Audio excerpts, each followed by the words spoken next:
Jusqu'à 13h30, les midis de culture. Nicolas Herbeau. Place à la rencontre et à la conversation avec notre invité. Ce midi, il est écrivain, spécialiste de bande dessinée et scénariste lui-même. Guidé par la passion, il s'est aventuré dans des mondes très variés, celui de la photographie, de la BD, de la philosophie, de la psychanalyse, car notre invité aime raconter des histoires de vie jusqu'à changer. C'est la magie de la fiction, le destin de personnages. Comme le capitaine Nemo de Jules Verne, ce tome des cités obscures paraît chez Casterman 40 ans après le premier. Bonjour Benoît Peeters. Bonjour. Bienvenue dans les midis de culture. Alors l'aventure des cités obscures, on va en parler, mais c'est d'abord une question d'amitié avec votre acolyte François Schouten, rencontré sur les bancs de l'école. Vous n'aviez pas publié de tome de cette série. Alors je dis série, mais je sais que vous aimez pas qu'on dise le mot série. Depuis 14 ans, il vous fallait quoi? Un déclic, une piste, une idée? Une rigolade avec votre ami François Schouten? Comment c'est venu? Nous avons fait d'autres choses ensemble, mais on ne les situait pas dans ce monde imaginaire des cités obscures. Et puis, il se trouve qu'on se voit très très fréquemment, et à un moment, j'aperçois sur sa table de travail un certain nombre de dessins autour d'un projet de sculpture qu'il concevait pour Amiens, le Nautipoulpe, une sculpture gigantesque, mi-nautilus, mi-poulpe.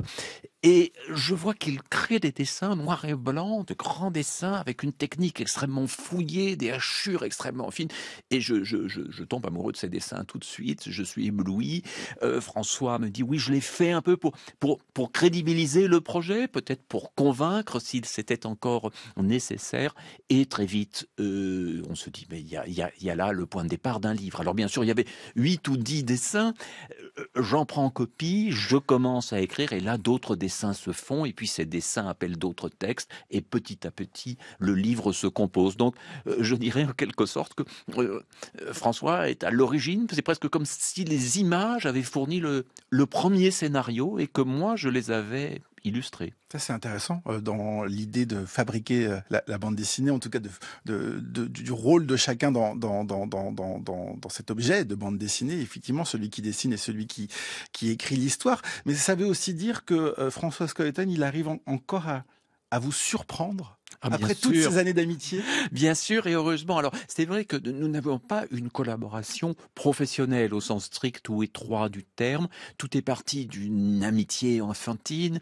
Nous pratiquions la peinture ensemble sous la direction de son père. On n'était que 2 élèves, mais François avait pris beaucoup d'avance sur moi. J'ai un peu décroché du plan visuel, mais nous faisions aussi à l'époque un petit journal à l'école, parfois assez fantaisiste, parfois où l'imagination prenait sa place. Et quand on s'est retrouvés à l'âge de 20 ans à peu près, on a eu la joie de constater, c'est pas toujours le cas quand on revoit des amis d'enfance, que chacun avait continué dans l'esprit et les projets qui étaient les siens à 12-13 ans. Et donc, on a essayé de faire un premier album ensemble. François avait déjà publié quelques histoires dans Métal Hurlant. Moi, j'avais publié un premier roman chez Minuit. On a mis en commun nos envies, nos imaginaires. Et petit à petit, ce cycle des cités obscures s'est construit, mais en ne sachant jamais où il nous conduirait. Jamais on a eu un grand plan, jamais on ne s'est dit il y aura 12 albums ou 14. Ce sont autant de livres indépendants que l'on peut lire dans n'importe quel ordre, ou ne pas lire d'ailleurs. On peut en prendre un, et si on l'aime, on peut être conduit par d'autres, mais chacun propose une lecture complète et suffisante. Et ça, c'est très important. Je dirais que c'est presque une petite éthique de la bande dessinée. On n'est pas prisonnier d'un ensemble, d'une structure qu'il faudrait prendre dans l'ordre. On rebat les cartes à chaque nouveau livre, et on le fait aussi, je dirais, techniquement. C'est-à-dire que dans cette série, cette série qui n'en est pas tout à fait une, il n'y a pas le même personnage, ni la même ville. Il y a des albums en noir et blanc, des albums en couleur, des bandes dessinées au sens classique du terme, des livres illustrés, des livres comme Le Retour du Capitaine Nemo qui sont un petit peu entre les deux. Et donc, on veut peut-être bâtir une forme d'univers et de cohérence, mais sans être obligé de faire la même chose, livre après livre. Monsieur le professeur, de très fâcheuses circonstances vous ont mis en présence d'un homme qui a rompu avec l'humanité. Et cet homme, c'est moi. Et vous êtes venu troubler mon existence. Oh, involontairement, reconnaissez-le. Je ne suis pas de votre avis.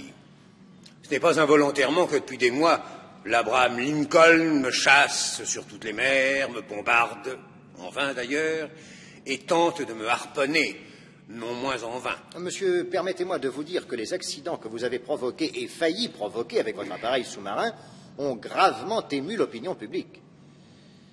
Et d'ailleurs, ce que nous cherchions était un puissant et redoutable monstre marin. Monsieur le professeur, si vous aviez su qu'il s'agissait d'un bateau sous-marin et non d'un monstre, auriez-vous renoncé à votre expédition? En ce qui me concerne, je ne sais pas. Mais le commandant de l'Abraham Lincoln avait pour mission de débarrasser les mers du danger que vous présentiez. J'ai donc raison de vous traiter en ennemi. Et j'aurais pu vous laisser sur la plateforme de ce navire ou vous y remettre. C'était mon droit. Le droit d'un sauvage, non celui d'un homme civilisé. Mais je ne suis pas un homme civilisé, justement. J'ai rompu avec la société tout entière pour des raisons que je suis seul à apprécier. Et je vous engage à ne jamais faire appel devant moi aux règles qui régissent cette société. Archives d'août 1962, adaptation de 20 000 lieues sous les mers de Jules Verne, Benoît Peeters, puisque évidemment votre nouvel album Des cités obscures ship en quelque sorte un personnage à Jules Verne, puisque c'est un hommage que vous lui rendez. En quoi est-ce que cet univers de Jules Verne était déjà présent dans les tomes précédents avant de parler du retour du capitaine Nemo ? Une chose amusante, c'est que notre passion pour Jules Verne, François et moi, remonte exactement au moment de notre rencontre. Vers l'âge de 12 ans, la mère de François lui racontait régulièrement les histoires et lui se penchait sur les gravures qui le fascinaient particulièrement. Et moi, je lisais beaucoup de Jules Verne dans les rééditions de poche qu'il y avait à cette époque-là, qui incluaient aussi les gravures. Et puis de temps en temps, pendant l'été, dans la maison de ma grand-mère, je voyais des reliures qu'il fallait prendre avec précaution. Et donc, Jules Verne a compté pour nous dans la formation de nos imaginaires. Jules Verne a compté aussi par la proposition qu'il faisait avec son éditeur Hetzel de livres-objets tout à fait remarquables. François est particulièrement sensible à cette dimension. Et effectivement, dès le début des cités obscures, il y a des échos, des emprunts, des reprises. Il y a même un album, L'Enfant penché, dans lequel Jules Verne apparaît et, discutant avec un des personnages des cités obscures, dit avoir puisé dans ce monde l'essentiel de son inspiration. C'était évidemment un petit peu une manière humoristique de saluer l'apport considérable de Jules Verne. Jules Verne, qui est peut-être difficile à lire intégralement, en tout cas certains de ses romans, pour les lectrices et lecteurs d'aujourd'hui, est l'un de ceux qui a proposé un imaginaire extraordinaire, qui a travaillé non seulement sur le savoir et la science de son temps, mais qui a plongé dans le mythe, qui a donné naissance à des mythes extrêmement puissants, et parmi tout cela, évidemment, le Nautilus et le capitaine Nemo, qui sont deux figures mémorables, et je pense que même des gens qui ont lu ou vu une adaptation il y a très très longtemps se souviennent de la puissance du capitaine Nemo, parce que c'est un personnage sombre. Il y a souvent une image un peu réductrice de Jules Verne, d'un Jules Verne chantre du progrès, d'un Jules Verne optimiste. C'est quelque chose d'assez factice, et le personnage Nemo, plus qu'aucun autre personnage, incarne cette dimension ambiguë, ce rapport dur au pouvoir. Et c'est un personnage d'ailleurs que Jules Verne a eu du mal à imposer à son éditeur, qui s'en méfiait. Mais je pense que c'est un personnage qui a fasciné les lecteurs et donc qu'on a eu envie de faire revivre. Et d'ailleurs, il était amusant. Juste quand je finissais le texte, en relisant la correspondance entre Verne et Hetzel, je tombe sur une phrase formidable où Hetzel dit à Verne: qui sait si nous n'avons pas eu tort de faire mourir le capitaine Nemo, si nous n'aurions pas dû le faire revivre comme un autre rocambole plus digne de respect, etc. Et donc là, je me dis, c'est formidable, nous avons en quelque sorte l'autorisation de Verne et de son éditeur. Ça, c'est le feu vert, véritablement, vous vous dites? Oui, enfin, le livre était fait, donc c'est plutôt la confirmation, c'est la preuve par neuf, c'est quelque chose qui tout d'un coup nous dit qu'on n'est pas dans le faux. Vous savez, à la fin de 20 000 lieues sous les mers, le Nautilus disparaît dans un maelstrom et on a l'impression que le capitaine Nemo meurt. À la fin de L'île mystérieuse, qui est un roman sublime, qui est pour moi le plus beau roman de Jules Verne, on a la préparation de la mort de Nemo et ses adieux au personnage qu'il a protégé. Et donc, pourquoi s'interdirait-on, puisqu'il est déjà mort 2 fois, de le faire renaître une nouvelle fois, bien sûr très différemment, et dans quelque chose qui ne ressemble pas tout à fait au Nautilus. C'est ça qui est intéressant, c'est de le faire renaître, parce que c'est véritablement ça. Il y a donc cette explosion de l'île Lincoln, et on voit au tout début de votre album le capitaine Nemo s'interroger. Tous mes amis reposent au fond des mers, je voulais y reposer moi aussi. Mais alors, comment suis-je arrivé ici? Par quel miracle ai-je été arraché à la mort? Et quel est cet animal pourchassé comme nous l'étions nous-mêmes? C'est ça le parallèle, c'est-à-dire que le capitaine Nemo, il est... Je vais tracer l'histoire dans les grandes lignes, mais il est donc dans ce sous-marin, un sous-marin qui éperonne les bateaux anglais au large des côtes, et il y a une expédition qui est montée pour évidemment exterminer cet animal. Ce bateau va couler et le capitaine Nemo va recueillir le trio qui est dans cette expédition au sein de ce fameux Nautilus. C'est la partie de ce personnage qui est intéressante et là il renaît mais pas en tant que personnage principal, si je puis dire. Le personnage principal de votre nouvel album, c'est tout de même ce Nautipoulpe, cet animal, cette machine, ce mélange entre les deux qui va raconter l'histoire. Oui, tout à fait. C'est l'objet auquel François Skeuten travaillait depuis longtemps, avant de réaliser ces grands dessins qui m'ont fasciné, ébloui.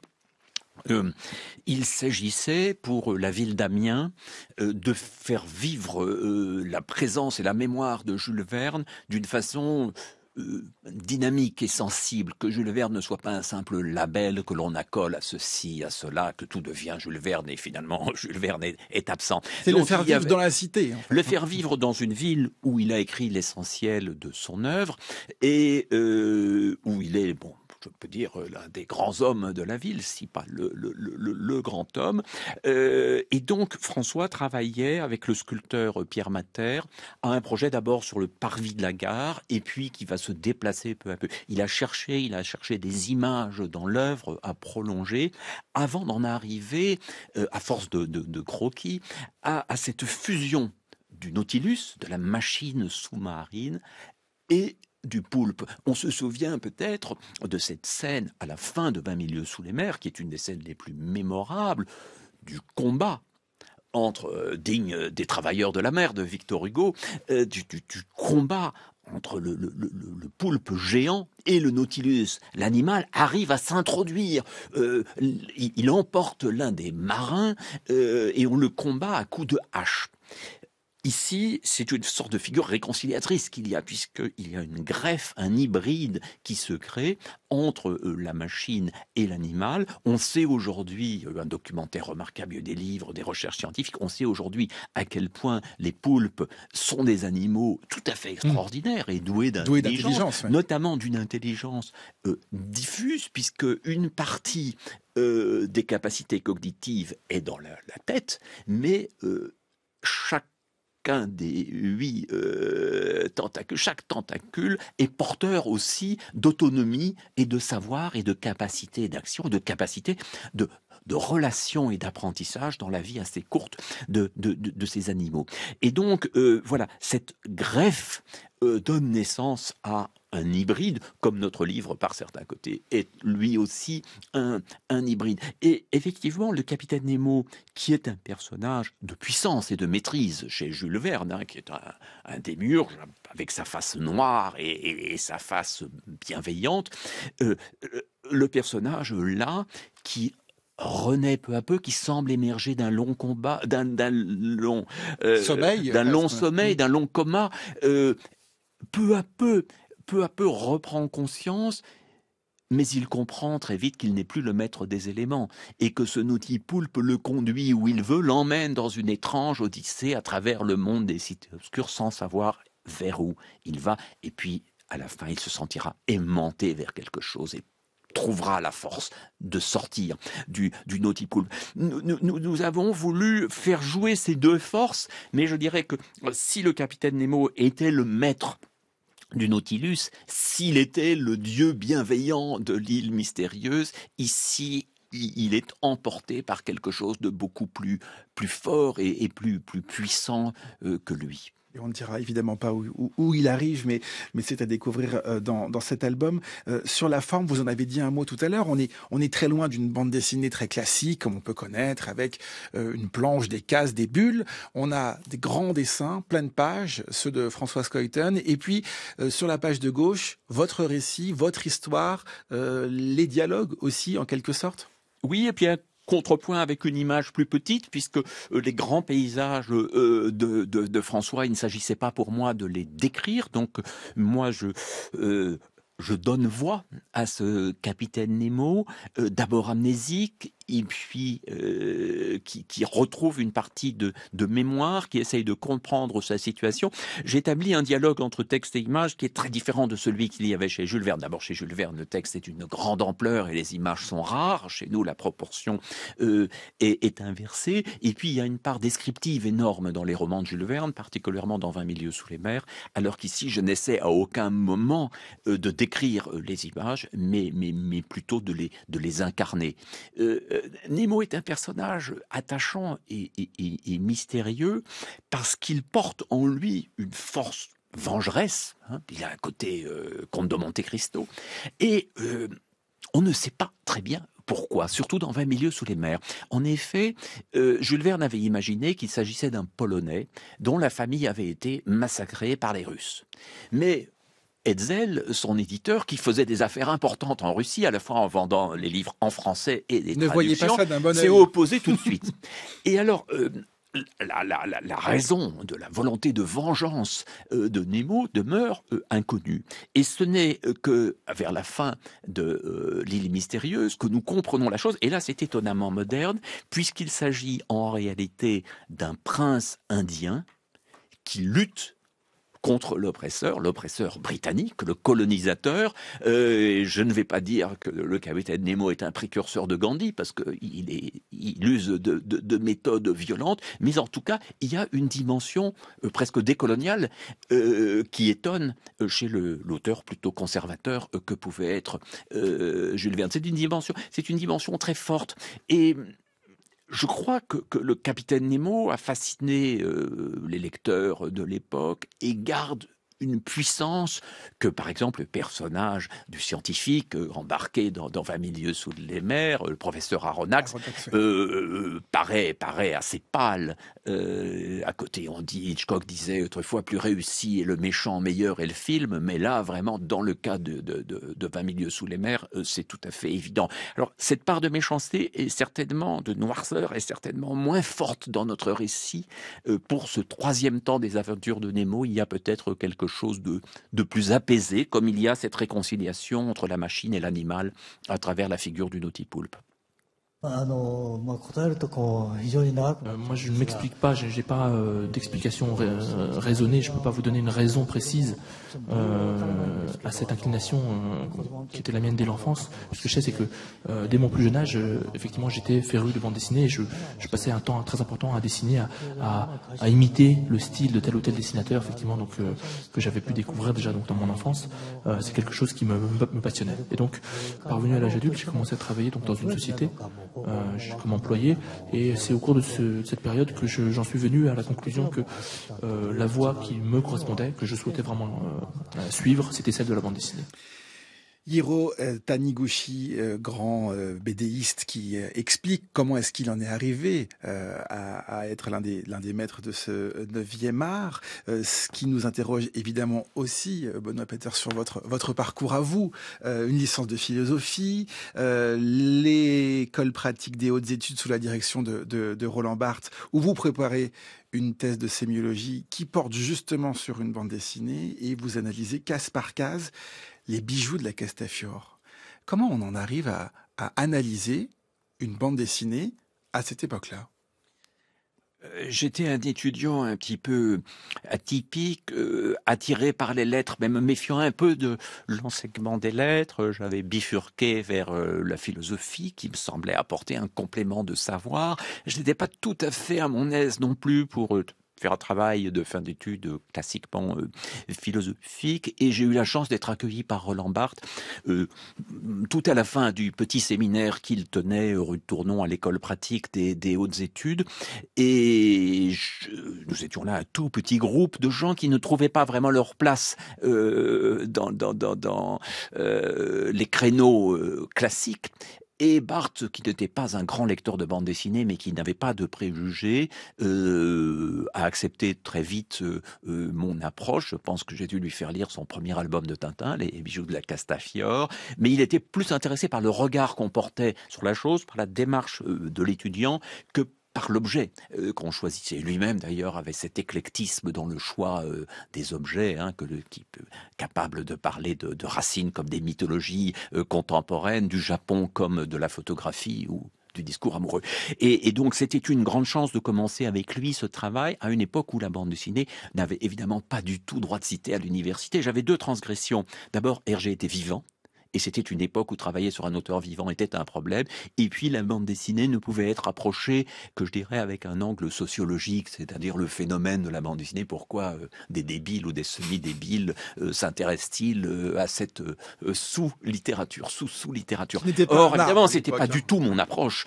Pas du tout. Moi, je pensais que l'œuvre d'Hergé était importante, que Les bijoux de la Castafiore était un grand livre qui méritait d'être analysé comme on analyse un film, un tableau ou une œuvre littéraire. C'est à ça que je m'employais. Je n'avais pas les outils. Il y avait eu quelques publications, mais la littérature sur la bande dessinée était encore très réduite et c'était excitant. Alors je me souviens à l'époque qu'une des raisons qui m'avait fait choisir cet album, c'était de me dire la bibliographie est extrêmement réduite. Je ne vais pas perdre mon temps en regardant la littérature du sujet. Je vais devoir travailler moi-même et forger les instruments. Aujourd'hui, le malheureux, la malheureuse qui travaille sur Hergé se trouve avec une bibliographie pléthorique de 600 publications et d'autant de mémoires et de thèses. Et donc, la situation s'est totalement inversée. Et j'ai vu, évidemment, en une bonne quarantaine d'années, le regard sur la bande dessinée changer et la bande dessinée elle-même se modifier profondément. C'était assez fascinant parce qu'au fur on se dit... peut-être que moi qui venais plus de la littérature, qui avait commencé à publier chez Minuit, enfin des choses un petit peu comme ça, j'avais fait le pari qu'il y avait quelque chose à faire dans la bande dessinée. Ça réunissait à la fois ma passion pour Hergé et mon amitié avec Françoise Kuyten, l'envie de bâtir quelque chose ensemble. Et l'évolution de la bande dessinée, l'évolution de la réception de la bande dessinée, d'une certaine façon, a confirmé cette première intuition. Et je suis heureux et fier d'avoir été le contemporain de tant de modifications de ce qu'on appelle aujourd'hui et de ce qu'on peut appeler raisonnablement le 9e art. Parce que la bande dessinée, à cette époque-là, et encore pendant longtemps, ça a été quelque chose peut-être de l'enfance. Hergé, par exemple, Tintin, ça reste peut-être un souvenir d'enfance pour beaucoup. Est-ce qu'on est dans la même caractéristique que ce qu'on appelle aujourd'hui la littérature jeunesse à l'époque, c'est-à-dire quelque chose un peu sur le côté, c'est bien gentil, c'est là, ça nous amuse, ça nous divertit, mais ce n'est pas sérieux. Ce lien à l'enfance est essentiel et contribuait beaucoup effectivement au dédain que certains avaient. Ça nous ramène d'ailleurs à Jules Verne, qui a bâti une des œuvres les plus solides de la fin du 19e siècle, mais qui était regardé de façon assez méprisante par la plupart des écrivains de son temps, et on l'a dissuadé à 2 reprises de présenter sa candidature à l'Académie française. La candidature n'a même pas été examinée. Peut-être à cause du mélange image-texte, peut-être à cause du grand succès qu'il avait, peut-être à cause de cette part d'enfance. Et c'est vrai que pour Hergé, pour Goscinny, pour d'autres auteurs de cette période, il a fallu subir cette non-lecture. On voit quelquefois des émissions où Hergé était invité, des émissions grand public, et on ne le traite pas avec le respect que méritait déjà son œuvre. On le prend un peu pour un amuseur. Mais cette part d'enfance est très importante et je ne la renie pas du tout. Si je n'avais pas lu et relu enfant Les Aventures de Tintin et bien d'autres bandes dessinées, celles de Franquin, de Jacobs, d'Uderzo, Goscinny et de bien d'autres, je n'aurais pas avancé de la même façon. Et les grands auteurs que nous avons vus, les grands auteurs que nous avons connus, les Druillet, les Möbius, les Tardy, etc., n'auraient pas, les Claire Bretéché, etc., n'auraient pas pu développer leur œuvre s'ils n'avaient pas été nourris dès l'enfance par cette bande dessinée. Il se trouve que les lecteurs grandissant, mûrissant, ont eu peut-être envie d'autres thèmes, d'autres styles, se sont ouverts à d'autres aspects de ce que permettait ce langage, qui n'était pas voué strictement à l'amusement ni à la petite enfance. Mais bien sûr, quand nous relisons une grande œuvre comme celle d'Hergé, nous savons que déjà, elle peut être lue à tous les âges et réserve bien des surprises. Ça fait 2 fois que vous utilisez ce verbe, alors je vous arrête, Benoît Peeters. Lire et relire. C'est aussi ça la caractéristique d'une bande dessinée, peut-être. Et regarder, bien sûr. Bien mais sûr, lire, c'est aussi lire l'image. On y l'image. revient, je veux dire. C'est un objet auquel on revient et éternellement presque. On peut y revenir autant qu'on veut. C'est fondamental. C'est fondamental. C'est la justification peut-être d'avoir une bibliothèque de bande dessinée, c'est de penser qu'à la première lecture, tout ne s'épuise pas. Quelquefois, nous courons vite parce que l'histoire est passionnante. Nous survolons le dessin d'une certaine façon. Nous glissons de case en case et de page en page. Or, quand vous avez un bel album, un album puissant dans votre bibliothèque, vous y revenez pour une lecture à un autre âge, à un autre moment, mais vous y revenez aussi parfois pour de l'arrêt sur image et pour des séquences qui vous ont particulièrement frappé. Et je crois que tout le travail que j'ai développé avec François Skeuten dans Les Cités Obscures repose sur cette idée de la relecture, d'en donner plus qu'on ne peut voir lors d'un premier parcours, et évidemment de glisser, de cacher toutes sortes de petits détails qui peuvent être narratifs ou visuels et qui frappent lorsqu'on reprend l'album. Sinon, la lecture s'épuiserait comme ça très rapidement, ce serait un produit de pure consommation. Longtemps, les auteurs ont travaillé très longuement, très patiemment sur ces pages, et certains s'ils ne sont pas analphabètes, sont ce que j'avais appelé à un moment un néologisme peut-être un peu audacieux, des aniconettes, c'est-à-dire des analphabètes de l'image, et ne voient pas tout ce qu'une image peut proposer, tout ce qu'une image peut raconter. Donc la bande dessinée, ce n'est pas un mélange de textes et de dessins, c'est une forme synthétique qui les unit d'une façon tout à fait spécifique et forte. Il faut nous en dire plus sur votre rôle de scénariste, parce que souvent la bande dessinée, pour le plus grand nombre, ce sont les dessins, effectivement. C'est celui qui dessine, qui met la couleur, qui donne vie aux personnages, qui les fait apparaître. Mais le scénariste, il intervient comment ? Comment il fait pour souligner l'image, pour faire parler l'image sans la décrire ? Oui, il y a une alchimie très particulière. Je dirais que dans mon cas, c'est toujours une collaboration extrêmement étroite avec le dessinateur ou la dessinatrice. Quand j'ai travaillé avec François Skeuten, avec Frédéric Boilet, plus récemment avec Aurélia Aurita pour Comme un chef, je change de méthode. Je m'adapte à la personne. J'écris avec et j'écris pour. Je n'ai jamais eu de scénario de bande dessinée tout près dans un tiroir. Et quand il m'est arrivé de travailler avec une photographe, Marie-Françoise Plissard, de travailler avec le cinéaste Raoul Ruiz pour certains projets, c'était toujours dans cette dynamique particulière. Donc François Skeuten, dans le cas des Cités Obscures, il est pleinement co-scénariste. Nous rêvons cet univers ensemble, nous le mettons en scène ensemble. Je m'aventure assez loin sur le terrain de l'image, suggérant des cadrages, des mises en page, prenant parfois la pause pour un personnage. Mais François intervient extrêmement fortement dans le récit et ne peut dessiner que ce qui lui convient et lui correspond. C'est encore plus le cas dans Le Retour du Capitaine Nemo, puisque là tout est parti de l'image. Donc je ne conçois pas le scénariste comme un écrivain qui proposerait quelque chose de complet qu'il s'agirait ensuite de mettre en image, mais comme quelqu'un qui impulse du désir, pense au médium, en même temps qu'il construit une histoire et qu'il écrit des dialogues. Donc c'est vraiment un rôle qu'il faut chaque fois réinventer. Et vraiment, dessinateur après dessinateur, je bouleverse la façon de faire, et même à l'intérieur d'une collaboration avec une même personne, j'ai tendance à remettre à chaque fois les compteurs à zéro. J'ai extrêmement peur, j'ai toujours eu très très peur du côté un peu directif et mécanique que le scénariste pourrait avoir par rapport au dessinateur. Je me méfie de la production lourde est trop nombreuse, je me méfie des séquelles, des reprises de toutes sortes, des remixes. Je crois que chaque album doit avoir sa nécessité parce que le temps de réalisation est quelque chose d'extrêmement long pour beaucoup de dessinateurs et que s'il n'y a pas une énergie graphique dans chaque page, alors on arrive à quelque chose de très mécanique. Et on peut donc passer du temps, revenir sur une même image, oui, mais y revoir des choses différentes. Nous discutons à perte de vue et parfois même nous discutons autour et à côté et c'est comme cela que les choses les plus intéressantes peuvent naître. La magie de cette collaboration aussi, c'est d'imprimer des images. Effectivement, on se souvient dans tel album de cette image, de cette action, de ce renversement dans l'histoire, mais aussi des images qui parfois ne sont pas dans la bande dessinée que vous avez créée. Tout à fait, la bande dessinée est un art de l'ellipse, c'est un art de l'entrecase, et très souvent il nous est arrivé dans des rencontres avec des lectrices, des lecteurs, qui disaient « mon image préférée dans La Tour, c'est ceci », et en fait ils décrivaient une image qui était faite de 5 ou 10 images, mais qui comme telle n'existait pas. Et c'est très intéressant, ce travail tout à fait particulier qui peut exister, qui consiste à créer une sorte d'image virtuelle.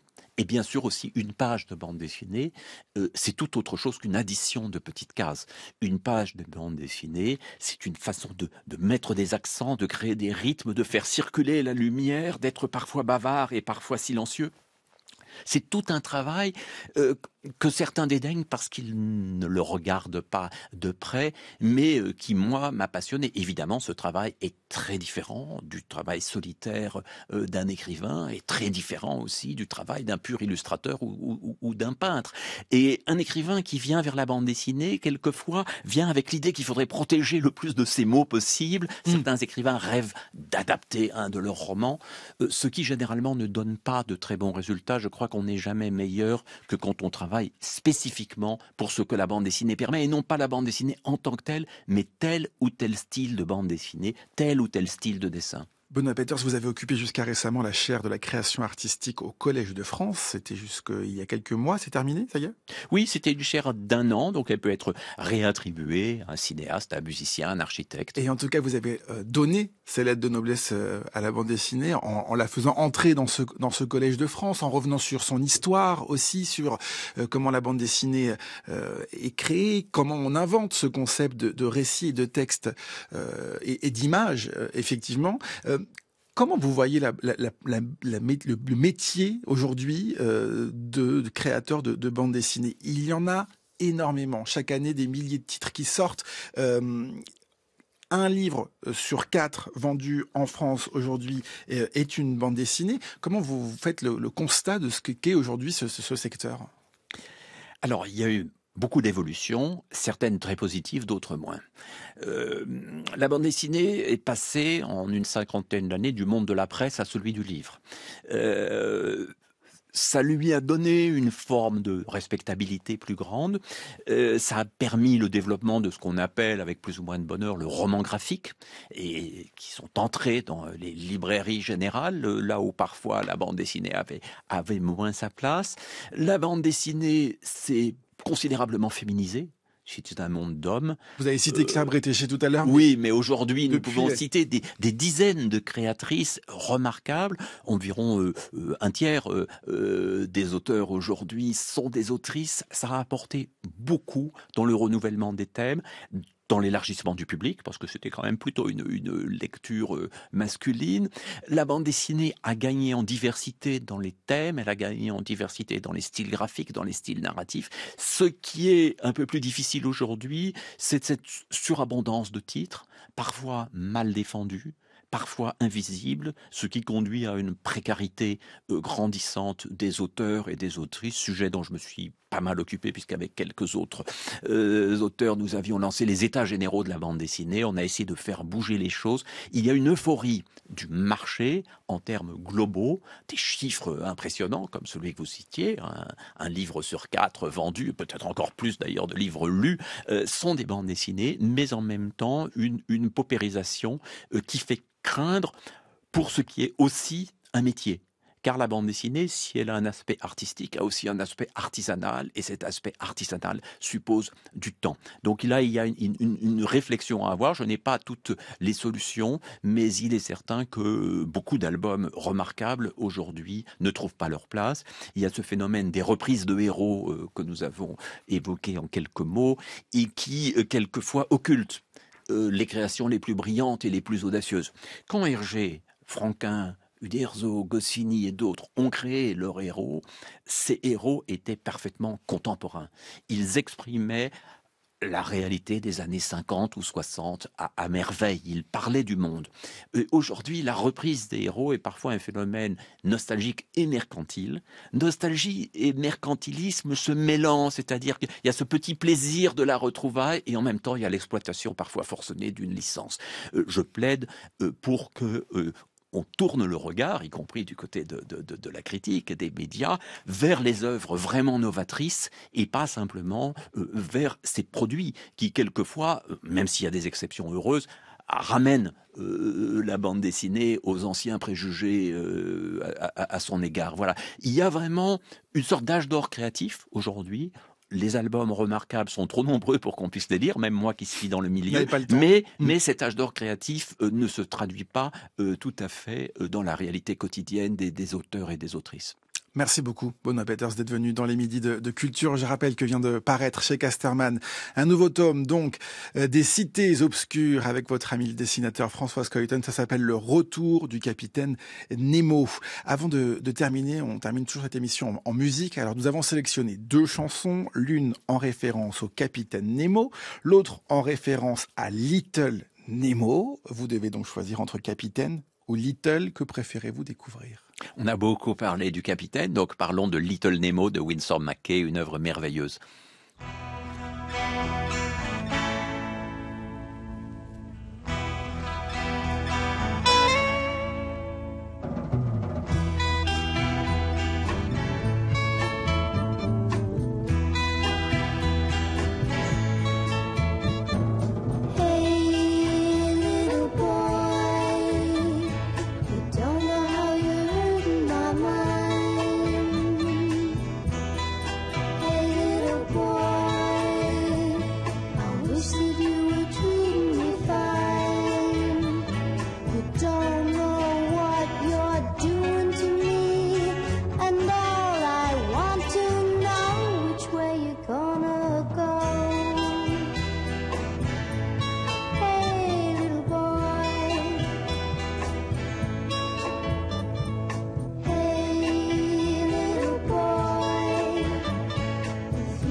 Hey Little Boy, $1 million War Babies. Voilà cette chanson que nous avons choisie pour vous. Merci beaucoup, Benoît Peeters, d'être venu dans les Midis de Culture. Merci. Une émission préparée par Aïssatou N'Doye, Anaïs Isbert, Cyril Marchand, Zora Vignel, Laura Dutèche-Pérez et Manon Delacelle. L'émission est réalisée ce midi par Nicolas Berger à la prise de son Raphaël Rousseau. Belle journée, à demain.